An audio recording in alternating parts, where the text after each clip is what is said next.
the fact that we're nothing but online here today. For the moment.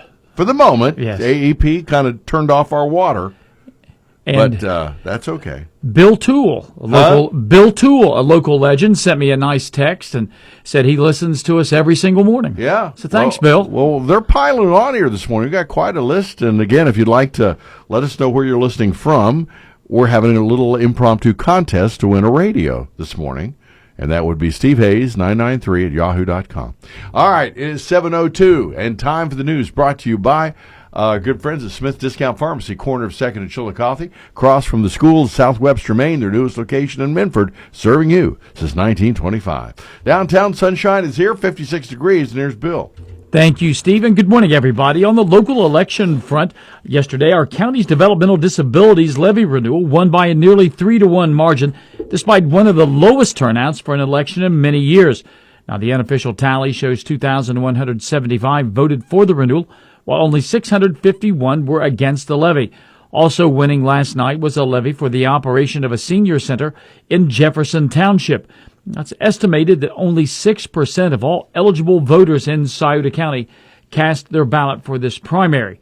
Meanwhile, on a statewide referendum, Ohio voters agreed to reauthorize yesterday Issue 2. It's going to provide $2.5 billion for roads, bridges, and other needed local infrastructure projects over the next decade. Now, Issue 2 called for the renewal of the Ohio Capital Improvement Program, which was first authorized in 1987. It's administered by the Ohio Public Works Commission, and it relies on existing state revenues as opposed to raising taxes. It's estimated it's going to create an additional 35,000 construction jobs over the next 10 years. Now, on the local front, Shane Tiemann, Scioto County prosecutor, revealed the Scioto County grand jury met recently and returned a total of 21 public indictments. Defendants indicted included Chandler Bailey, age 26, of Portsmouth, who was indicted on charges of attempted murder, felonious assault, having weapons while under disability, and discharge of a firearm on or near prohibited premises. Courtney Lee, age 33, and Michael Shipp, 45, both of Portsmouth, were each indicted on 35 counts of theft. And Paul Meadows, age 48, of Portsmouth, was indicted on charges of aggravated possession of drugs and possessing drug abuse instruments. Now, here in Ohio, children could be at risk this summer as local food pantries face both funding and supply shortages.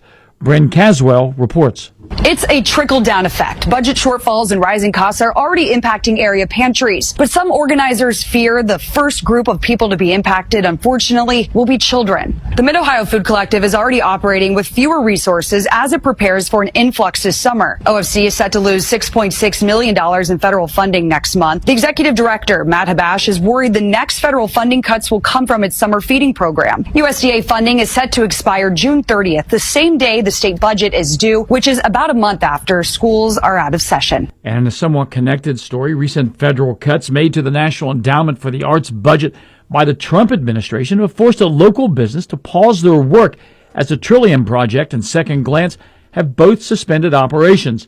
I spoke with Amanda Lewis, CEO of the Arts and Beautification projects that have made a significant impact in our local community. The recent orders from the Trump administration to terminate active and pending National Endowment for the Arts awards have had an immediate and deeply disruptive effect on our organization and the community. Our Second Glance projects have been cut short by more than a year, with our original project deadline moving from June 30th, 2026 to the end of this month. Lewis told me the impact goes beyond printing and local supply businesses being affected. We're not just talking about a little bit of extra funding from projects. We're talking about supplemental income for artists that help pay college tuition for their children. We're talking about supplemental income that helps feed families and helps afford expensive life-sustaining medications for artists.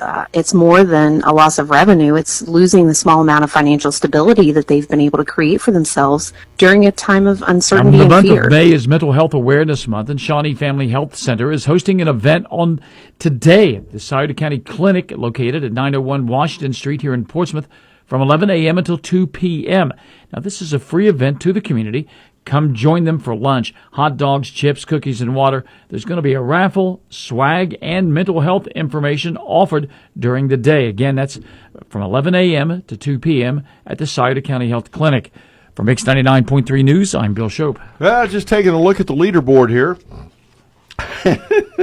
on this Wednesday morning. Want to say hi to Nathan from Oak Hill. We got, of course, Carla Chapman. Carla Chapman rocks, man. She'd follow us anywhere. And Jay Taylor, also Dawn Skaggs. A lot of folks have done what we've asked to do because, again, we're just on the internet right now. We don't have any signal, but it's kind of nice, to have this intimacy of knowing who is listening online.